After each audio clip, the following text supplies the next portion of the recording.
প্রিয় ছাত্রছাত্রীরা, সোমনাথদার কোচিং সেন্টারে তোমাদের সবাইকে স্বাগত।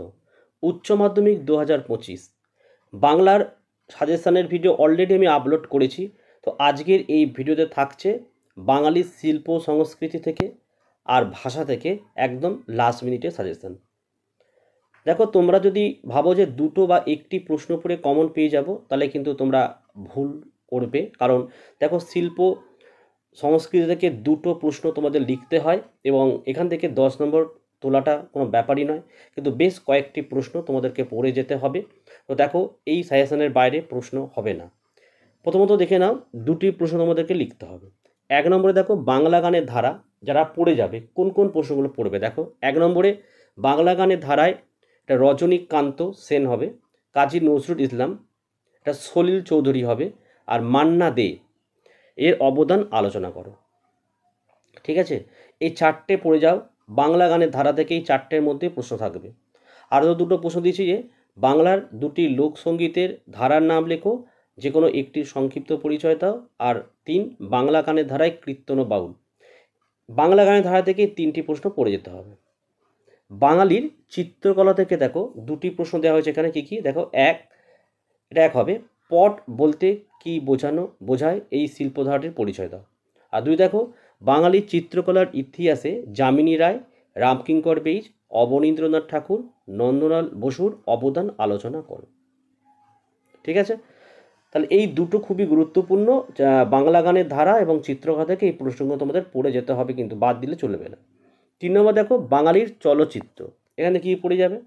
তো বাঙালির চলচ্চিত্রের ইতিহাসে মৃণাল সেন পড়বে, তপন সিংহ, ঋত্বিক ঘটক, তরুণ মজুমদারের অবদান আলোচনা করো। আর 2 নম্বর দেখো, বাংলা চলচ্চিত্রের উদ্ভব ও ক্রম বিকাশের ইতিহাসে মডার্ন থিয়েটার এবং নিউ থিয়েটারের ভূমিকা লেখো। বাঙালি ক্রীড়া সংস্কৃতি থেকে কি পড়বে? 1, ভারতীয় পুরাণ মতে দাবা খেলা স্রষ্টাকে এবং দাবা খেলায় বাঙালির কৃতিত্বের পরিচয় দাও। 2, কুস্তি চর্চায় বাঙালির অবদান লেখো। 3 দেখো, ব্রতচারী কি, বাঙালির ব্রতচারী চর্চার পরিচয় দাও। আর 4 দেখো, সার্কাসে বাঙালির অবদান লেখো। আর বিজ্ঞান চর্চা থেকে এই প্রশ্নগুলো পড়তে হবে। 1, বাঙালির বিজ্ঞান চর্চার ইতিহাসে জগদীশচন্দ্র বসু, বিধানচন্দ্র রায়, সত্যেন্দ্রনাথ বসু, প্রশান্তচন্দ্র মহালনবিশের অবদান আলোচনা করো। আর 2 দেখো, বাঙালির চিকিৎসা শাস্ত্রে কাদম্বিনী গঙ্গোপাধ্যায়ের অবদান আলোচনা করো। ঠিক আছে, দেখো এই প্রশ্নগুলো তোমাদেরকে পড়ে যেতে হবে। কিন্তু যদি ভাবো দুটো বা একটি প্রশ্ন পড়ে যাব, কমন এসে যাবে, তাহলে কিন্তু তোমরা ভুল করবে। কারণ গত বছরে তোমরা প্রশ্নপত্র দেখতেই পারেছো, যারা দুটো একটি প্রশ্ন পড়ে গেছিলো তারা কিন্তু এখান থেকে কমন পায়নি। তাই এই সাজেশনের প্রশ্নগুলো যদি দেখে যাও, এখান থেকে শিওর তোমরা কমন পাচ্ছ। আচ্ছা, এবারে আমরা ভাষা থেকে দেখে নেবো কী কী পড়বে। দেখো, 1 নম্বর অধ্যায় হচ্ছে ভাষা বিজ্ঞান ও তার শাখা প্রশাখা। এখান থেকে দুটো প্রশ্ন দিয়েছি। 1 হচ্ছে ভাষা বিজ্ঞানের কয়টি শাখা ও কী কী, যে কোনো একটি শাখা সম্পর্কে আলোচনা করো। আর 2 দেখো, ফলিত ভাষাবিজ্ঞান কাকে বলে। ফলিত ভাষাবিজ্ঞানের কয়টি শাখা ও কী কী, যে কোনো একটি শাখা সম্পর্কে আলোচনা করো। এই প্রশ্নের অথবা দিয়ে আসতে পারে যে শৈলী বিজ্ঞান সম্পর্কে আলোচনা করো। 2 নম্বর অধ্যায় হচ্ছে বাক্যতত্ত্ব, খুব গুরুত্বপূর্ণ। দেখো, 1 প্রশ্ন হচ্ছে বাক্যের অব্যবহিত উপাদান বলতে কী বোঝো, বাক্যের অব্যবহিত উপাদানের বিভাজনের নীতিগুলি উদাহরণসহ আলোচনা করো। আর 2 দেখো, বাক্য কাকে বলে, গঠনগত দিক থেকে বাক্য কয় প্রকার, প্রত্যেক প্রকারের বিবরণ দাও। রূপতত্ত্ব থেকে যারা পড়ছো কী কী পড়বে? 1, প্রত্যয় কাকে বলে, ব্যবহারিক প্রয়োগের অবস্থান অনুযায়ী প্রত্যেক প্রত্যয়কে কটি ভাগে ভাগ করা যায় ও কী কী, প্রত্যেক প্রকার ভাগের উদাহরণ দাও। 2 দেখো, মুন্ডমাল এবং জোর কলম শব্দ কাকে বলে, উদাহরণ দিয়ে বুঝিয়ে দাও।